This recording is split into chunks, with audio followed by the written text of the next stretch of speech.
असंतस्तु विबोधव्या मतिमंतो निजा अपि संतो हरौ रतियुता उदासीनाः तदाश्रिताः।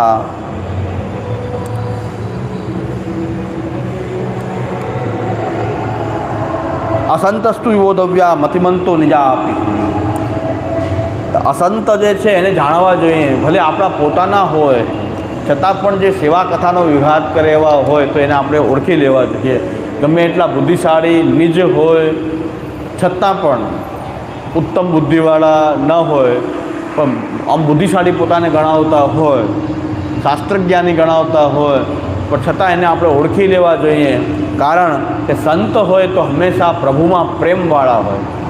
સંતો સંત હરૌ રતિયુતા ઉદાસીનાઃ તદાશ્રિતાઃ।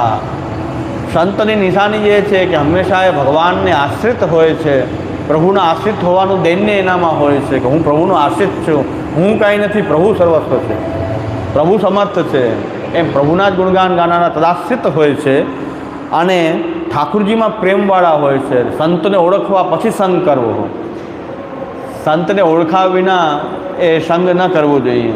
ઓળખવા કેવી રીતે કે ઠાકુરજીમાં જ એ પ્રેમવાળા બુદ્ધિવાળા એ સંત હોય છે, ભગવાનને આશ્રિત હોય છે, હંમેશા દૈન્યવાળા હોય છે, એ પ્રભુના ગુણગાન ગાનારા હોય છે અને સંસાર ઘર વગેરેમાંથી એ ઉદાસીન હોય છે, સાંસારિક બાબતો સાંસારિક એ કથાથી ઉદાસીન હોય છે, એક પ્રભુમાં જ પ્રેમવાળા હોય છે। એવાના સંગ કરવાથી આપણે પણ ભગવત પ્રેમને આપણો ભગવત પ્રેમ પણ પુષ્ટ થાય છે, ભક્તિ વધે છે।